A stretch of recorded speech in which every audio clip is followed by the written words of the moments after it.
मोदी मोदी मोदी मोदी मोदी जी स्वागतम स्वागतम स्वागतम मोदी जी स्वागतम स्वागतम स्वागतम मोदी जी स्वागतम स्वागतम स्वागतम मोदी जी स्वागतम स्वागतम स्वागतम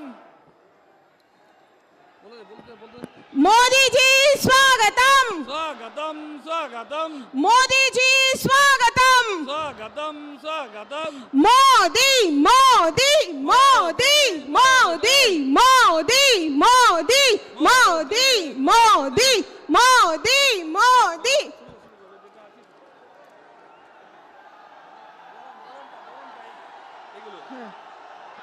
আমাদের মধ্যে উপস্থিত হয়েছেন আমাদের সবার কাঙ্ক্ষিত একটি মানুষ, বিশ্ববরেণ্য প্রধানমন্ত্রী শ্রী নরেন্দ্র মোদী জি। মোদীজিকে বরণ করে নেওয়ার জন্য আমি আমাদের রাজ্য সভাপতি শ্রী সুকান্ত মজুমদারকে আহ্বান জানাচ্ছি উত্তরীয় দিয়ে। मोदी मोदी मोदी मोदी मोदी मोदी मोदी मोदी मोदी मोदी এবারে মোদিজিকে মেমেন্টো দিয়ে বরণ করার জন্য আমাদের দুই বর্ধমান জেলার সভাপতি শ্রী অভিজিৎ তা এবং গোপাল চট্টোপাধ্যায়কে আহ্বান জানাচ্ছি।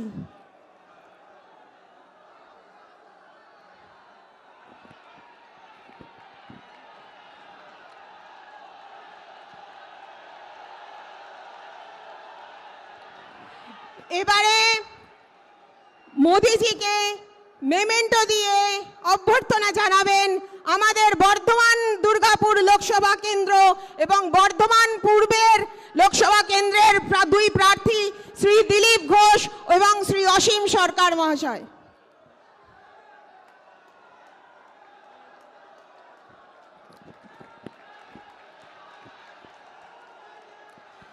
এবার শ্রী মোদিজিকে অভিবাদন জানাবেন হাতে আঁকা ছবি দিয়ে আমাদের বর্ধমান জেলার সম্পাদক শ্রী অভিজিৎ দত্ত মহাশয়।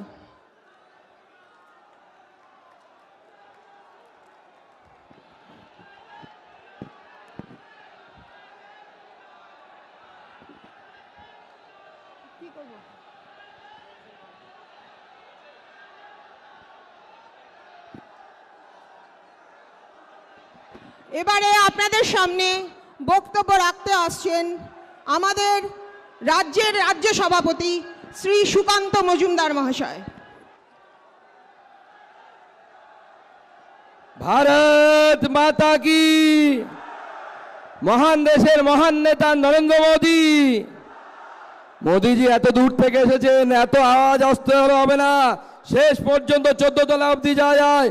মহান দেশের মহান নেতা নরেন্দ্র মোদী, নরেন্দ্র মোদী, নরেন্দ্র মোদী। জয় শ্রীরাম, জয় শ্রীরাম।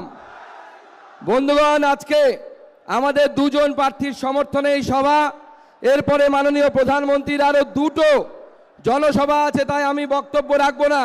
আমি শুধু আপনাদের কাছে আহ্বান জানাতে এসেছি, আমাদের এই কেন্দ্রের প্রার্থী মাননীয় দিলীপ ঘোষ, যাকে দেখে আমরা চোখে চোখ রেখে লড়াই শিখেছি, এবং পাশের কেন্দ্র আমাদের সকলের প্রিয় আমাদের প্রার্থীকে সরকার সাহেবকে বিপুল ভোটে জয়ী করে মোদিজির কাছে পাঠাতে হবে।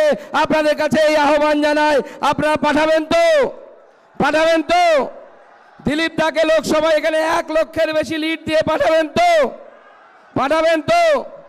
তাহলে আমার সাথে জোরে বলুন, ভারত মাতা কি, ভারত মাতা কি, ভারত মাতা কি।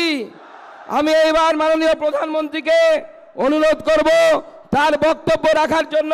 माननीय प्रधानमंत्री जी से अनुरोध है कि सबके सामने वो अपना वक्तव्य रखे। मोदी मोदी मोदी मोदी मोदी मोदी।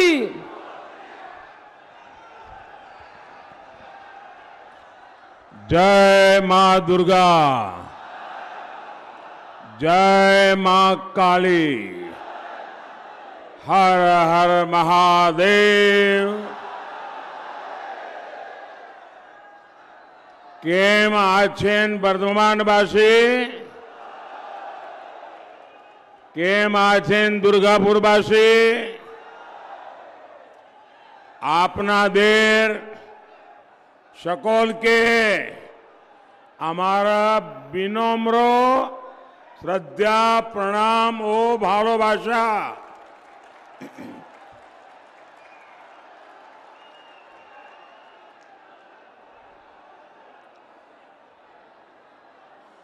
आज भी यहां इतनी बड़ी संख्या में आप सब हमें आशीर्वाद देने आए हैं। माताएं बहनें भी बहुत बड़ी संख्या में आई हैं। इस समय तो घर में माताओं बहनों को बहुत काम रहता है, खाना पकाना, घर के काम करना, ये सब छोड़ के इतनी बड़ी तादाद में आप आए हैं। ऐसा लग रहा है ये मेरा परिवार।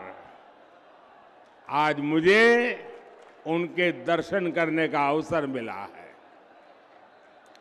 साथियों, मुझे देश ने इतना आशीर्वाद दिया है, आप सबने मुझे इतना आशीर्वाद दिया है, शायद कोई इंसान अपने जीवन में ऐसी कल्पना तक नहीं कर सकता है। शायद दुनिया में कोई इंसान कल्पना नहीं कर सकता है कि ईश्वर रूपी जनता जनार्दन इतने आशीर्वाद बरसाएं और लगातार बरसाएं और सालों साल ये आशीर्वाद बढ़ता ही जाए, बढ़ता ही जाए, बढ़ता ही जाए। जीवन में इससे बड़ा संतोष क्या होता है। मेरे प्यारे देशवासियों,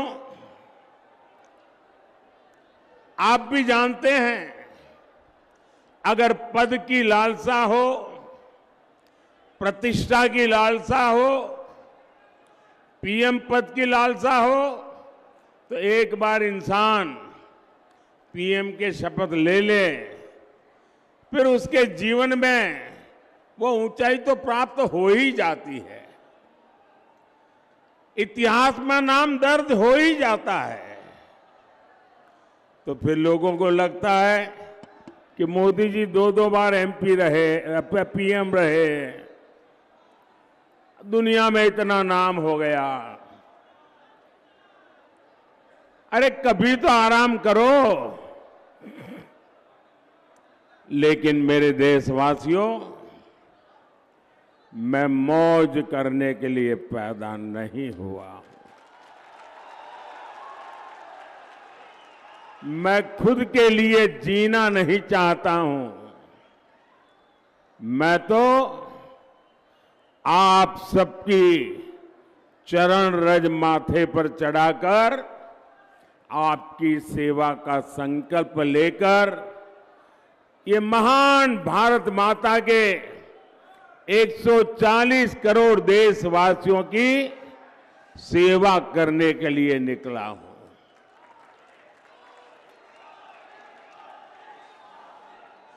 मोदी का एक ही सपना है, एक ही सपना, और वो सपना है आपके सपनों को पूरा करना।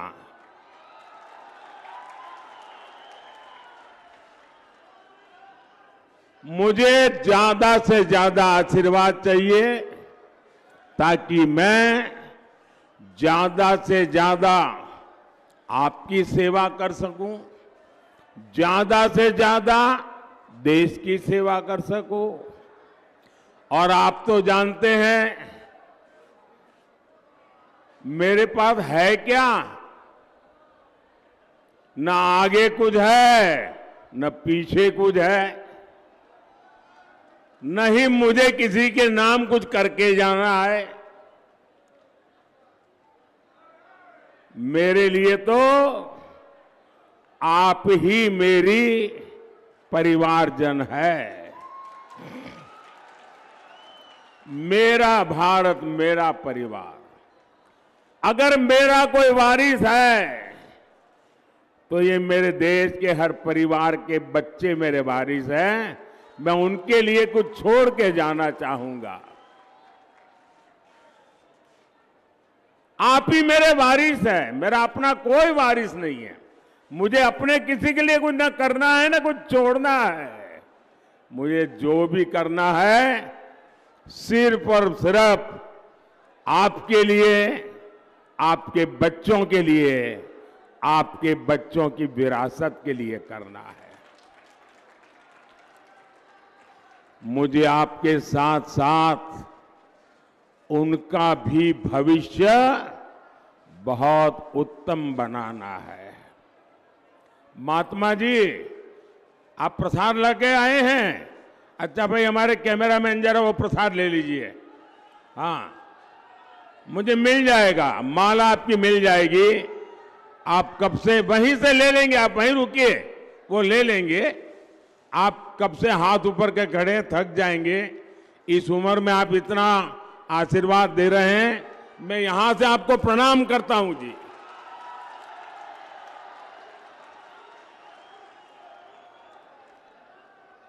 भाइयों और बहनों, मोदी विकसित भारत बनाने के लिए, आत्मनिर्भर भारत बनाने के लिए दिन रात एक किए हुए हैं। आखिर क्यों? ये मैं अपने लिए नहीं कर रहा हूं, मैं अपनों के लिए कर रहा हूं। और मेरे अपने मतलब मेरा भारत मेरा परिवार। आपके सपनों के लिए संकल्प लेकर के जी रहा हूं। मेरे प्यारे भाई बहन, जब मैं गरीबी देखता हूं, जब मैं आपकी परेशानियां देखता हूं, तो मेरी छटपटाहट बहुत बढ़ जाती है। मैं और ज्यादा बेचैन हो जाता हूं, क्योंकि मेरे लिए जब मैं सब देखता हूं तो मुझे मेरे जीवन के वो दिन याद आ जाते हैं। क्योंकि मैंने बचपन में यही देखा है, मेरे आसपास भी यही देखा, परिवार में भी यही देखा। जिंदगी जीने के लिए परिवार के लोगों को कितनी मशक्कत करनी पड़ती है, कितना जूझना पड़ता है, वो मैंने देखा है, जिया है। लेकिन मैं नहीं चाहता कि अब एक भी भारतीय ऐसी गरीबी में जीने के लिए मजबूर हो। मेरा भारत मेरा परिवार अब गरीबी की जिंदगी नहीं जिएगा। आज मुझे ये देखकर संतोष होता है कि पिछले 10 साल में 25 करोड़ लोग गरीबी से बाहर निकले हैं। ये मैं संतोष मार करके सोने वाला नहीं हूं। हां, मेरा विश्वास बढ़ गया है कि मैं अगर इतनी मेहनत करता हूं, अगर 25 करोड़ लोग निकल सकते हैं गरीबी से बाहर, आने वाले 5 साल मेहनत जरा ज्यादा करूंगा ताकि सबके सब गरीबी से बाहर आ जाए। जब उनकी गरीबी दूर हो सकती है तो ये तय है कि भारत से हम हर किसी की गरीबी हटा सकते हैं। इसलिए मैं जी तोड़ मेहनत कर रहा हूं। और मैंने देखा है कि मेरी मेहनत में रंग भर दिया है मेरे देश के गरीबों ने, मेरी मेहनत को नई ताकत दी है मेरे देश के गरीबों ने। क्योंकि जब मैंने उनको कहा कि मैं आपको हथियार दूंगा, मैं आपको अवसर दूंगा, आपकी मेहनत गरीबी को परास्त करेगी, और उन्होंने मेरे साथ कदम से कदम मिलाकर के चल दिए और 25 करोड़ लोग गरीबी को ध्वस्त कर करके बाहर निकल आए। और इसलिए इस सफलता में उन गरीबों का सबसे बड़ा योगदान है जो मेरी बात मान करके मेरे साथ मेहनत के लिए आगे आए। और जब मैं उनको कहता था कि आप पहले इतनी मेहनत करते तो नहीं, बोले साहब आपको देखते हैं ना, इसलिए हमको लगता है कि आप हमारे लिए इतनी मेहनत करते हैं तो हमें हमारे लिए और ज्यादा करनी चाहिए। और इसलिए एक प्रकार से हर किसी को मेहनत का चेप लग गया और हर कोई मेहनत करने लग गया तो गरीबी जाने लगी। भाइयों, मैं जानता हूं कि भारत विकसित होगा तो उसका लाभ हमारे देश के प्रत्येक नागरिक को होने वाला है, आपको होने वाला है। भारत विकसित होगा तो हर भारतीय की आय बढ़ेगी, और जब हर भारतीय की आय बढ़ेगी तो मेरे बंगाल के लोगों की भी आय बढ़ेगी, मेरे दुर्गापुर के लोगों की आय बढ़ेगी। हमारे दिलीप जी इतनी मेहनत कर रहे हैं, यहां तो वर्धमान में और ज्यादा बढ़ेगी। मैं चाहता हूं धान के कटोरे के रूप में वर्धमान की फिर से जय जयकार हो। मैं चाहता हूं इंडस्ट्रियल सिटी के रूप में दुर्गापुर की पहचान देश में ही नहीं दुनिया में सशक्त हो। साथियों, बीते 10 साल में महिला स्वयं सहायता समूहों से 10 करोड़ महिलाएं जुड़ी हैं। मोदी ने इन्हें लाखों करोड़ रुपए की मदद दी है। आज ये स्वयं सहायता समूह अपना व्यापार कारोबार फैला रहे हैं। मोदी ने इन समूहों की 3 करोड़ बहनों को लखपति दीदी बनाने की गारंटी दी है। मोदी गांव देहात की अपनी बहनों को ड्रोन पायलट बनाने में भी जुटा है। इतना कुछ मैं क्यों कर रहा हूं? ताकि मेरी बहनों बेटियों आर्थिक रूप से और सक्षम बने, उनकी आमदनी बढ़े। लेकिन साथियों, ये टीएमसी, ये लेफ्ट और ये कांग्रेस वाले कर क्या रहे हैं? ये दिन रात क्या कर रहे हैं? मोदी का सिर लाठी मारकर फोड़ देंगे। ये कहते हैं मोदी को गोली मार दो। लेकिन मैं भी डरने वालों में से नहीं हूं। और ये नामदार लोग समझ लें, कामदार कभी डरते नहीं हैं। ये नामदार लोग समझ लें, गरीब ने कभी डर करके जिंदगी जी नहीं है। और मैं गरीबी से निकला हूं तो डरना तो मेरी डिक्शनरी में ही नहीं है। और हम गरीब लोग जीत के बड़े पक्के होते हैं। एक बार ठान लिया मतलब ठान लिया। मैंने भी ठान लिया है, जितनी नफरत मुझसे करोगे, जितनी गालियां मुझे दोगे, मैं उससे ज्यादा देशवासियों की सेवा करूंगा। साथियों, लेफ्ट और कांग्रेस और टीएम के पास विकास का विजन ही नहीं है।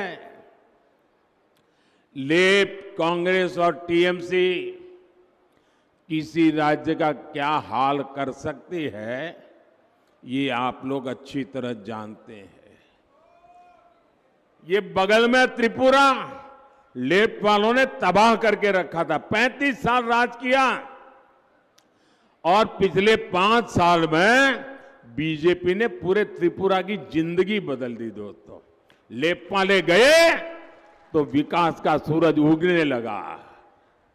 आपके सामने जीता जागता उदाहरण है। देश का विकास करना ये इनके बस की बात नहीं है।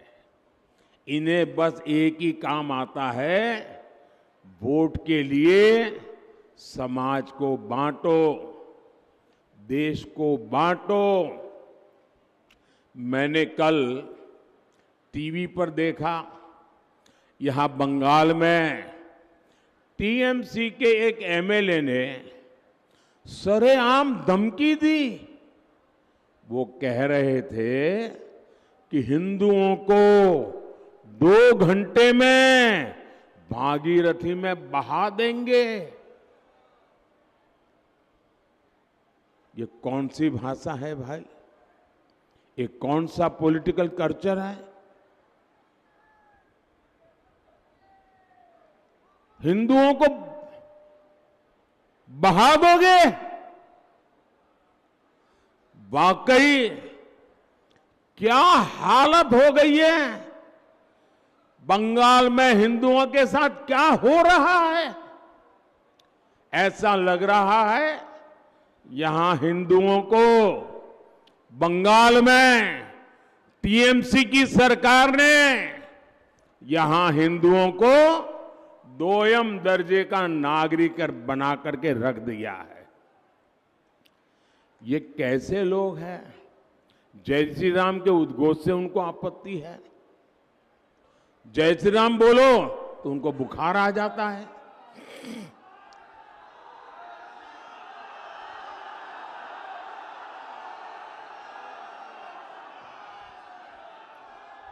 इनको राम मंदिर के निर्माण से आपत्ति है। इन लोगों को रामनवमी की शोभा यात्रा से आपत्ति है। मैं आज पूछना चाहता हूं टीएमसी सरकार से, यहां संदेश खाली में हमारी बहनों के साथ, हमारी दलित बहनों के साथ इतना बड़ा अपराध हुआ, पूरा देश कार्रवाई की मांग करता रहा। टीएमसी उसके गुनहगार को बचाती रही। क्या सिर्फ इसलिए क्योंकि उस गुनहगार का नाम शाहजहां शेख था? भाइयों बहनों, कल जब मैं एयरपोर्ट पर उतरा तो एयरपोर्ट पे अपने कुछ कार्यकर्ता मुझे आए थे, मिलना हुआ, उनसे बातें हो रही तो उन्होंने मुझे एक गाना सुनाया, एक गीत दिया।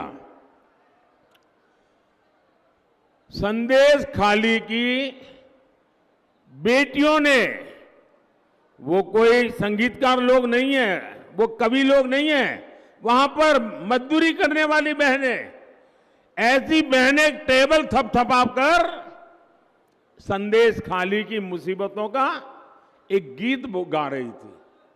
वो गीत मैंने सुना, बंगाली में गीत है, लेकिन मैं अपने आंसू रोक नहीं पाया। मैं तो हर बंगाली को कहूंगा को संदेश खाली की उस बहनों का गीत जरूर सुने। इतना भाव विभोर करने वाला वो गीत है, यानी जो बंगाली नहीं है वो भी समझ जाएगा। और मैं उन 3-4 बेटियां जो गा रही है ना, उनको मैं बहुत बधाई देता हूं कि उन्होंने किस प्रकार से अपनी बात को पहुंचाया है। साथियों, ये टीएमसी तुष्टीकरण में लगी हुई है। आप मुझे बताइए, क्या वोट बैंक इंसान से भी बड़ा हो सकता है क्या? क्या ये तुष्टीकरण मानव धर्म से भी बड़ा हो सकता है क्या? साथियों, अब एक नया बात लेकर के आए हैं वोट के भूखे लोग। अब 2 चरण में उनकी दुनिया डूब चुकी, तो खुलेआम एक नया खेल लेकर के आए हैं। और पढ़े लिखे कांग्रेस का खासम खास परिवार उसका प्रवक्ता है। अब ये कहते हैं मोदी के खिलाफ वोट जिहाद करो। जिहाद क्या होता है ये हमारे देश के लोग भली भांति जानते हैं। हमारे देश में दशकों से ये वोट जिहाद का खेल पर्दे के पीछे चलता था, चुपचाप चलता था। पहली बार वो इतने हताश और निराश हो चुके हैं कि खुलेआम अब वोट जिहाद की सार्वजनिक माइक पर घोषणा कर रहे हैं।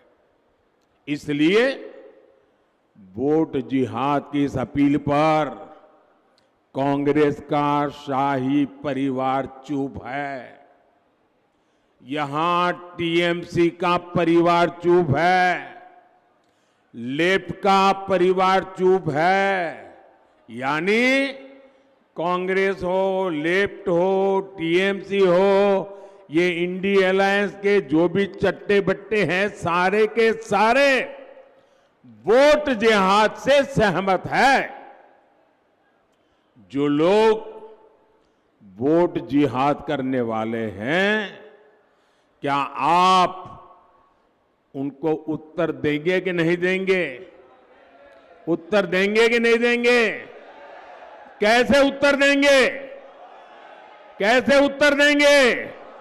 पूरी ताकत से वोट करके उत्तर देंगे और हम हमारा वोट देश के लिए देंगे। हम प्रतिक्रिया नहीं करते हैं, हम विकसित भारत के लिए वोट करेंगे। आपनी देशेर नामे, आपनी देशेर नामे ভোট করুন। विकसित भारतेर জন্য ভোট করুন। साथियों, टीएमसी हो, कांग्रेस हो या लेफ्ट हो, ये जो इंडिया अलायंस है ये अपने वोट बैंक के हितों के लिए कुछ भी कर सकते हैं। आप देखिए, कांग्रेस के नेता घोषणा कर रहे हैं कि आपके मकान, आपकी दुकान, आपके खेत, बहनों के गहने, सबका एक्सरे करेंगे। बताइए, आपके लॉकर का एक्सरे होगा, आपके घर में क्या पड़ा हो इसका एक्सरे होगा, आपकी दुकान में क्या है एक्सरे होगा, आपके पास क्या कमाई हुई है उसका एक्सरे करेंगे। ये लोग आपकी कमाई का एक हिस्सा जब्त करेंगे और फिर अपनी ये जिहाद वोट बैंक वाली खास वोट बैंक है ना, उनको वो देना चाहते हैं। क्या आप अपनी संपत्ति लूटने देंगे? आप अपने गहने लूटने देंगे? आप अपना मंगलसूत्र छीनने देंगे? क्या टीएमसी और लेफ्ट ने कांग्रेस के इस खतरनाक खेल का विरोध किया क्या? क्योंकि इन सब का पर्दे के पीछे एक ही एजेंडा है। साथियों, हमारे संविधान की मूल भावना है कि भारत में धर्म के आधार पर आरक्षण नहीं दिया जाएगा। ये निर्णय संविधान सभा ने बहुत सोच विचार कर किया था। बाबा साहब आंबेडकर ने भी जीवन भर धर्म के आधार पर आरक्षण के खिलाफ बहुत कुछ कहा है, लेकिन कांग्रेस देश में धर्म के आधार पर आरक्षण देने की साजिश कर रही है। ये एससी, एसटी, ओबीसी के हक का आरक्षण उनसे छीन करके अपने खास वोट बैंक, जिहादी वोट जहां से मिलने वाला है, उनको देने के लिए संविधान बदलना चाहते हैं। मैंने सोचा कांग्रेस इतना पागलपन क्यों है उसके विषय में। तो मैंने कुछ लोगों को पूछा, मैंने कहा भाई क्या ये क्यों ऐसा कर रहे हैं। बोले उनका सीधा सीधा हिसाब है कि वो अब दलितों को, आदिवासियों को और ओबीसी उनको जबरदस्त सजा करना चाहते हैं। मैंने कहा दलित, आदिवासी और ओबीसी को सजा क्यों? बोले सजा इसलिए करना चाहते हैं कि मोदी आज जो बैठा है ना, उसका कारण अब दलित मोदी को वोट देता है, आदिवासी मोदी को वोट देता है, ओबीसी मोदी को वोट देता है। और इसलिए 50 साल तक जो कांग्रेस के साथ रहे, वो दलित, आदिवासी और ओबीसी कांग्रेस से खिसक गए, मोदी के साथ चले गए, मोदी का काम देख करके चले गए।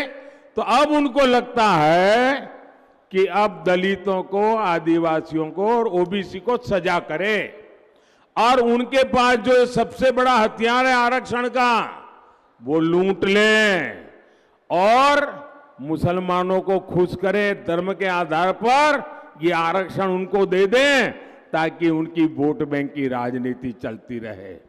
और इन्होंने ये पाप कर्नाटका में ऑलरेडी शुरू कर दिया है। टीएमसी लेफ्ट इतने बड़े भयंकर पाप में भी चुप है।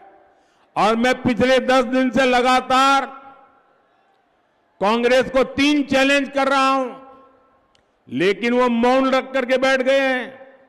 मेरा पहला चैलेंज है कि कांग्रेस और इंडी गठबंधन वाले देश को लिखित में विश्वास दें कि वे धर्म के आधार पर आरक्षण में, संविधान में कोई भी परिवर्तन नहीं करेंगे।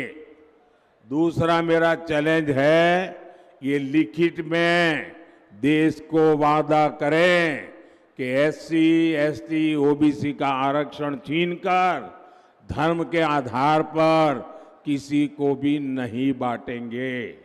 मेरा तीसरा चैलेंज है, वो लिखित में दे, जहां इनकी राज्य सरकारें हैं वहां ओबीसी का कोटा काट करके धर्म के आधार पर मुसलमानों को आरक्षण नहीं दिया जाएगा। मेरी 3 साफ साफ मांग है भाई, मेरी चुनौती है उनको, मेरी चैलेंज है। 10 दिन हो गए, मुंह पे ताला लगा करके बैठ गए हैं और पैर कांपने लगे हैं, जवाब क्या दें? और इसलिए देश के हर एससी, एसटी, ओबीसी को ये इंडी गठबंधन के इरादों से सावधान रहना है। ये आपको सजा देने के मूड में है, आपके पास जो है वो लूटने के मूड में है। साथियों, मोदी जिंदा है ना, तब तक मैं लूटने नहीं दूंगा। मेरे दलित, आदिवासी, ओबीसी भाई मुझ पे विश्वास करें, मोदी जिंदा है, वो आपका हक की एक भी चीज लूटने नहीं देंगे। साथियों, बंगाल साक्षी है कि कांग्रेस ने धर्म के आधार पर देश को विभाजन किया था। पड़ोसी देशों में जो हिंदू, बौद्ध, जैन, ईसाई, पारसी, ये सारे अल्पसंख्यक वहां पर रहते थे, तब उनको संरक्षण देने का वादा किया गया था। 1947 में वादा हुआ है। उस वादे को निभाने के लिए आज 75 साल तक काम नहीं हुआ। अब मोदी ने किया, सीएए कानून लाया, इनमें बहुत बड़ी संख्या में मेरे दलित परिवार है, नामशूद्र परिवार है, संथाल परिवार है, जिनके साथ वहाँ जुल्म हुआ, वो यहाँ आने के लिए मजबूर हुए। लेकिन टीएमसी, लेफ्ट और कांग्रेस, ये पूरा इंडी गठबंधन सीएए को खत्म करने की घोषणा कर रहे हैं। आप सावधान रहिए, ये अपने वोट बैंक को खुश करने के लिए किसी भी हद तक जा सकते हैं। साथियों, मीडिया के कई साथी एक्सपर्ट के साथ अब भी ये अनुमान लगा रहे हैं कि चुनाव कौन जीतेगा। अब ना किसी ओपिनियन पोल की जरूरत है, ना किसी एग्जिट पोल की जरूरत है। मैं उन्हें कब से बता रहा हूं, देश बता रहा है कि भाई रिजल्ट क्लियर है। मैंने तो पहले ही कहा था कि इनकी बड़ी ने, मैंने पार्लियामेंट में कहा था, तब तो चुनाव को 2 महीने की 3 महीने की देर थी। मैंने कहा था इनकी सबसे बड़ी नेता चुनाव लड़ने की हिम्मत नहीं करेगी, वो डर के मारे भाग जाएगी। और वो भाग करके राजस्थान गई और राजस्थान से राज्यसभा में आई, और हुआ भी यही। मैंने पहले ही बता दिया था कि शाहजादे वायनाड में हारने वाले हैं, और हार के डर से जैसे ही वायनाड में मतदान समाप्त होगा, वो दूसरी सीट खोजने लग जाएंगे। और अब दूसरी सीट पर भी उनके सारे चेले चपाटे कह रहे थे अमेठी आएंगे, अमेठी आएंगे, लेकिन अमेठी से भी इतना डर गए, इतने डर गए, वहां से भागकर अब रायबरेली में खोज रहे हैं रास्ता। ये लोग गुम गुम कर सबको कहते हैं डरो मत। मैं भी आज उन्हें कहता हूं, और बड़े जी भर के कहता हूं, अरे डरो मत, भागो मत।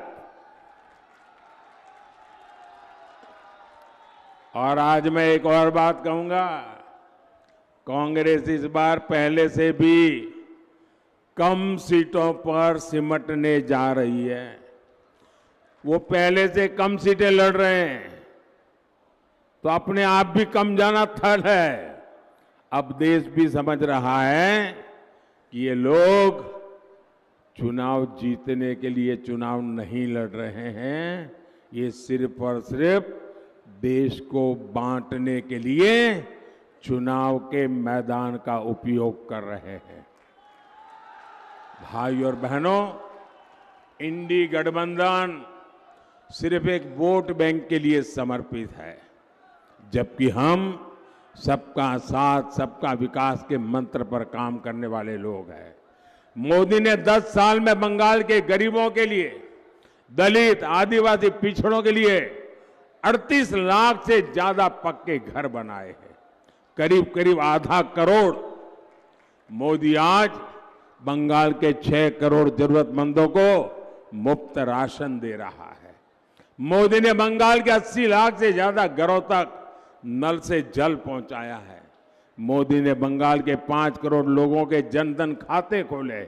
मोदी ने पीएम सुरक्षा बीमा योजना अंतर्गत जीवन ज्योति योजना के तहत मामूली प्रीमियम पर गरीबों का बीमा किया।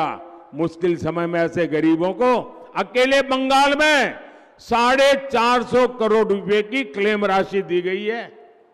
मोदी ने वर्धमान के लाखों किसानों की पीएम किसान सम्मान निधि के तहत करीब 500 करोड़ रुपए इस वर्धमान इलाके में दिए। इसका लाभ यहां जो आलू के किसान हैं उनको मिला है। साथियों, लेकिन मुझे अफसोस होता है कि मोदी के प्रयासों पर टीएमसी हर तरह से डाका डालने पर तुली है। केंद्र सरकार की हर योजना में यहां टीएमसी के तोलाबाज लूटपाट मचा रहे हैं। टीएमसी के तोलाबाजों ने शिक्षकों की भर्ती में लाखों नौजवानों के साथ धोखा किया है।